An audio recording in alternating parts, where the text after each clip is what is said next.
relationship or reluctance to establish a relationship creates a big barrier. Yeah. Yes, sir.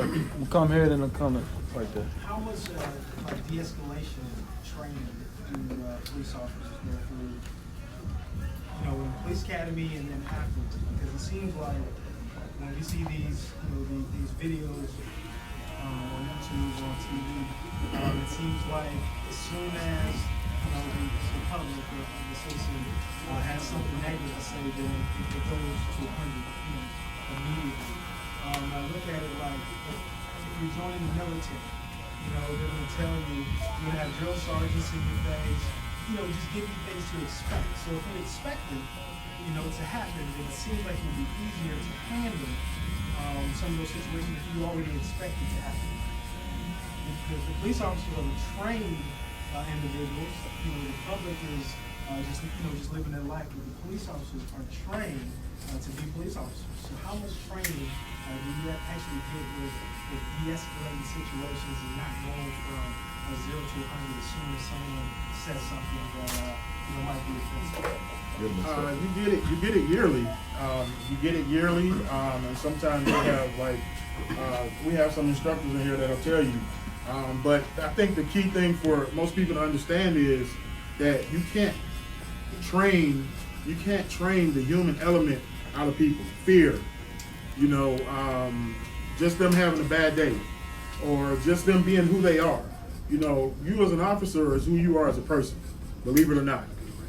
You know what I'm saying? So training is a good thing and it's necessary. We do go through training, but you also have to keep in mind that human element. If they're scary, they're gonna be scary. You know, I mean, you don't even have to be the big black man like me for somebody to be scared of you. They might just be scared of that environment that they policing. So you have to keep that in mind when you're talking about how officers react to certain situations. But to answer your question, I think you said they do it yearly. Yes, sir. As being an instructor, the key thing is each recruit is brought in at a different level based on where they're from. So in how they interact is always different. So you might interact because you've been in inner city versus your interaction if you're out in suburbia or in the rural area.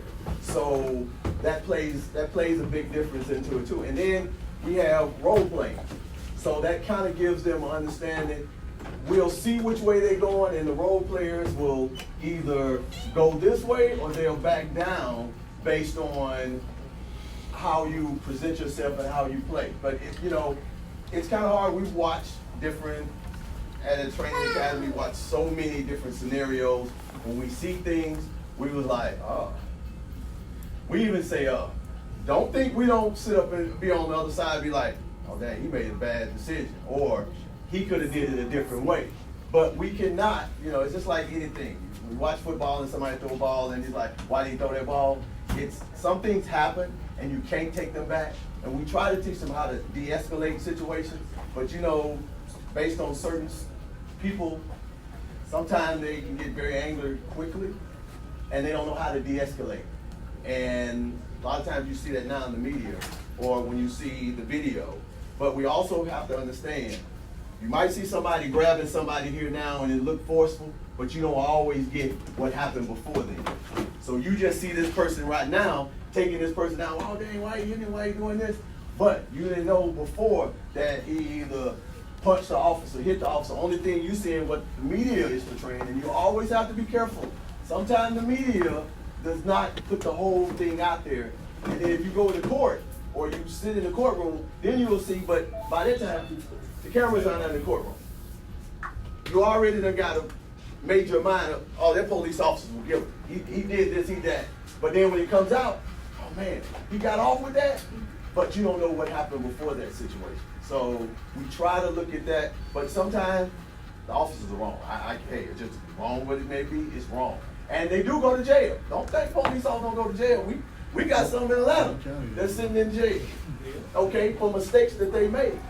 But it takes time. Everything don't come overnight, and when they go back and look at it. Another thing is you got your rights to do internal affairs.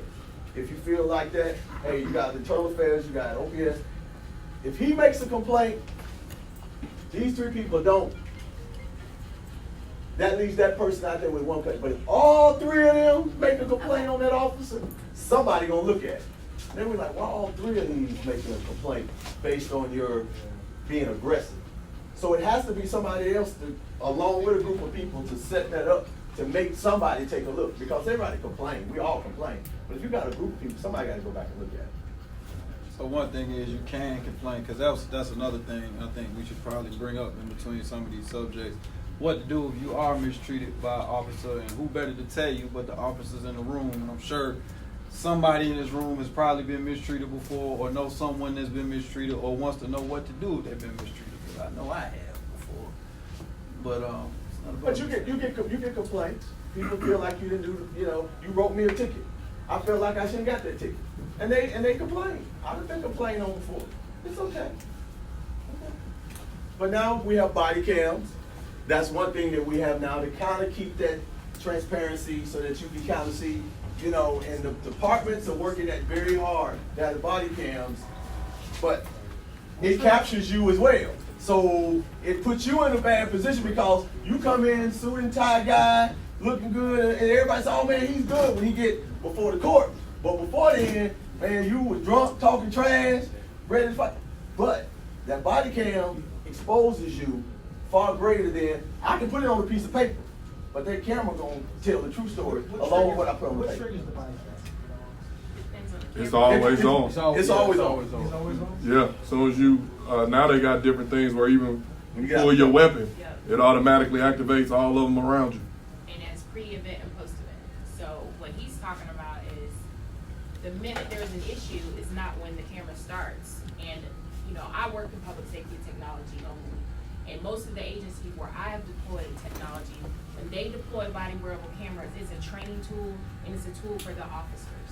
They know that they're being recorded before you decide that there's something that happened. And I just left a conference in New Orleans with about 1,500 executive level. I just left Chief Boyd. I just left your deputy chief in Cobb County, who are Black law enforcement professionals who are committed to protecting and serving. And one of the things that's happening in this room is there was a document written that was called 21st Century Policing. And this engagement and what we're doing and these men and women that are standing in this room is a movement, and this generation of people are embracing it, but this has been around 30 years and we've known that we needed to do this. And it happens that these conversations, these rooms, these corporate sponsors, the media, getting together in here and having conversations where we can move forward. So I think that kind of, I'm coming to this. I think that anybody else raise their hand that I missed, got you. I want to switch gears. All right, so give me 1 I second. just wanted to piggyback off of his question. So you said that if there's a certain amount of complaints, is there like a certain amount of time that, like, say, okay, 6 months you've gotten a certain amount of complaints, or a year? Because there's been a lot of cases where there's been cops who've had several complaints for years upon years upon years upon years. So when does that check out? Well, each one is based on the severity of it. So it can be small complaints all the way up until large complaints. Some of the large complaints can be looked at, one small complaint can be looked at, and maybe they get around it. Certain situations they do. They don't sugarcoat it. But eventually it's gonna come out. And you're right, a lot of times when you look back, you say, hey, how does this police officer leave this jurisdiction with several complaints and go to this jurisdiction? And a lot of things don't travel with you. It's just like a job. You get a job, they keep your files and stuff here, you just leave, but it don't follow you over here. So it always doesn't sometimes follow you to the next one. And eventually it will catch up with you, but sometimes it might cost, a department a lawsuit. It's being real.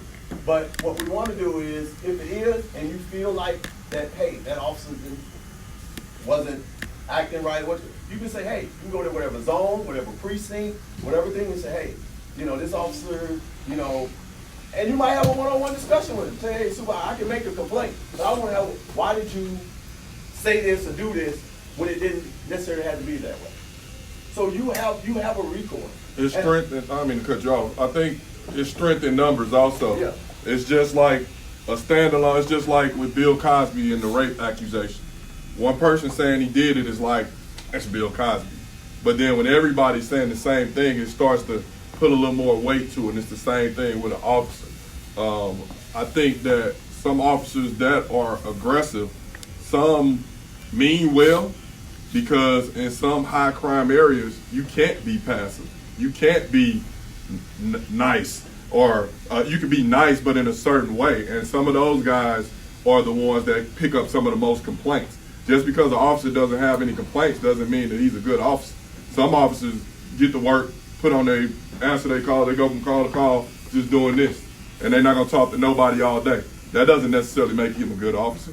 That aggressive officer might know everybody that's out on that corner, and he's not afraid to engage them because he's trying to do his job. And it's like you gotta have a balance as an officer, because you can't just be aggressive all the time. You gotta be a little bit of both. Right. So you can't shop the same way you do at Whole Foods as you do at the Dollar General. So you just definitely got to switch it up sometimes. Anybody else want to address that for us? For the police officer.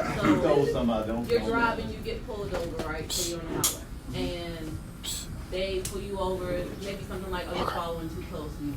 Take you out of the car, like this happened to me and my husband. Take you out of the car, search him, put him in the backseat of the police car, ask him questions and all this type of stuff. Then you don't get a ticket, so now you don't even know who the officer was to file a complaint. Like, how do you handle that? Do you say, you know what, you're violating my rights, which will probably escalate, or like, how do you handle it? We definitely gonna come to that in a few, but the main thing is, on the road is not the place to have that argument. So you have that argument afterwards. Take that phone out and start snapping pictures of that car. It's a number on the back of that car. Yeah. All those identifying factors. Take a picture of it. If he dealing with your husband, you.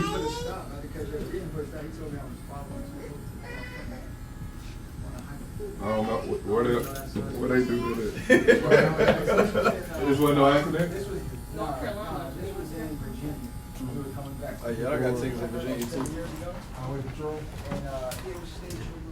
He probably had like 3-4 guns strapped to his legs and all that. Yeah, they probably thought you had to work. Not gonna lie, I'm profiling. On the side of the highway, I had to take my shirt off and hold all my hands on the car and pop the trunk and all this. Sound like you got me too. And then you didn't get a ticket? Dang.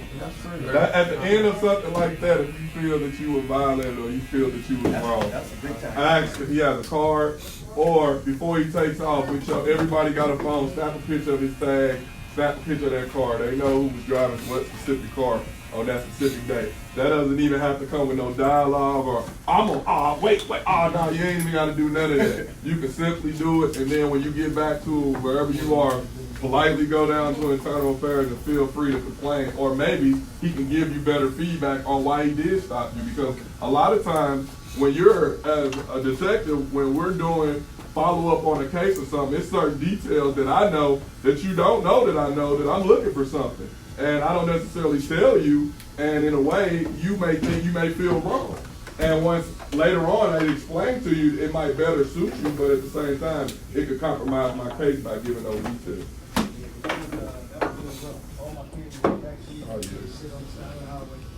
And you suffer from emotional trauma. Like, I need to be a lawyer on this situation. All right, once again, if you just walked in, you may not be familiar with what's going on. We're going over a certain topic.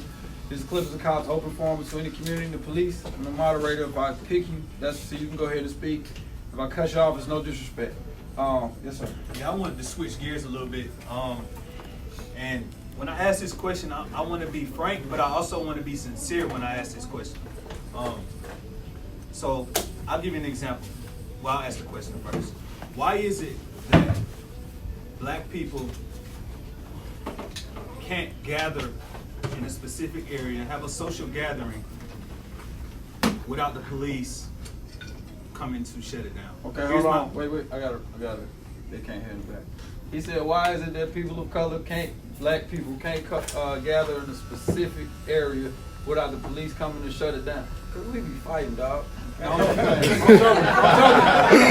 Sorry. If I offended anybody, grow up. All right, I'm sorry. I'm joking. Please. All right, So I'll give you an example. I was in a gentrified area. I was in East Atlanta, and I was at a friend's house. He was having a social gathering, and most of his neighbors now are white. And we were just all outside, just gathering. We didn't have any loud music. Everybody just outside chilling, you know, just having a good time. And one of the neighbors, I don't know, I guess they got offended or something. I don't know. But next thing we know, the police is out there, and then Did not the police. they called the They police? called the police. Okay. They said we getting complaints that, you know, you guys are too loud, this, that, and the third. Right. I'm gonna have to ask you guys to shut it down. So I've been in multiple situations like that. I've been around groups where I've been with just all white people, and I've been around groups where I've just been around all black people. Same type of environment, same type of situation. The white people party don't get shut down, but the black people party does. And I just want to understand, you know, why is it like that? Well, I mean, I'm gonna just say because the police was called on you in that situation. That's why they came. You know what I'm saying? And I'm like I said, I've been slammed by the police. I've been pulled over. I felt like I've been mistreated. So I'm not coming at you in a way that's trying to take up for them at all, because I'm definitely in the middle.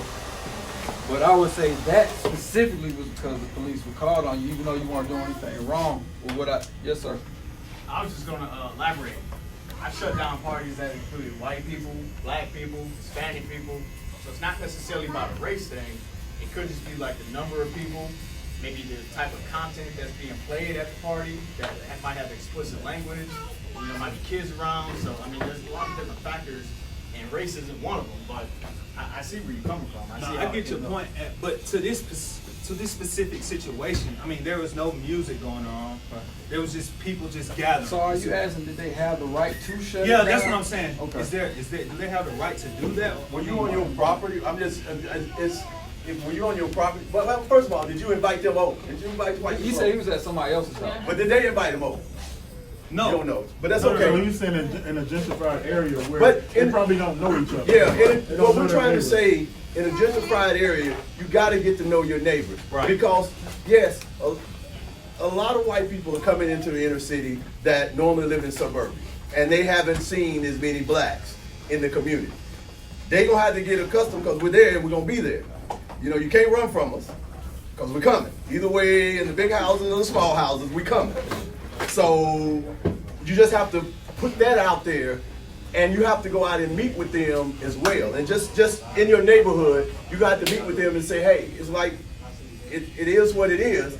But if you're out having social gathering and you're not playing loud music, ask the officer. Say, hey, we're not playing loud music. We're not doing anything. This is private property. We're not disturbing nobody. If they have a problem, that's their problem. Truly, it's their problem. Can I jump in? Let me jump in real quick. Wait, Mike was I'm first. sorry. So, I'll just come to you from a supervisor standpoint. I mean, there are a couple things that we look at. One, how many calls have we gotten to that house? Sometimes the first call, okay, that's not bad, because I mean, we get noise complaints. But if it's multiple calls there, or it doesn't mean the police have come out multiple times, it just means they've called 911 multiple times. Then the supervisor's gonna have to go out there. But if you feel like, well, nothing's going on, because to you guys who were there, y'all might not have thought y'all were loud. All right, but to the neighbors, it's like, oh, it's too noisy or whatnot. Okay, just ask for a supervisor. So I mean, I tell people all the time, just ask for a supervisor. I just want to be clear. He could have asked for a supervisor when the officer got there, right? Yeah, Well, absolutely. as a supervisor, you also would probably go speak to the caller. If you speak to the caller, then you can address their specific, you know what I'm saying, their specific Concern. grievance. Hold up. Pardon me for cutting your wisdom, but I think we're hypothesizing about a lot of things, but I had to ask you because I don't know if I heard this, but once the police were called out to your gathering, what was the reason that y'all were broken up? He said that there was a noise complaint of music and loud people. Okay, so there you go. There was a noise complaint of loud music and people. You said there was no music. Yeah, there, there was no right? music. Right. So So that's why I said, that's as a why supervisor, Yeah. when you go speak to her, if you already assess the situation, you go speak to her, ma'am, I did not observe that. I'm not about to shut down their gathering. You as a supervisor, you have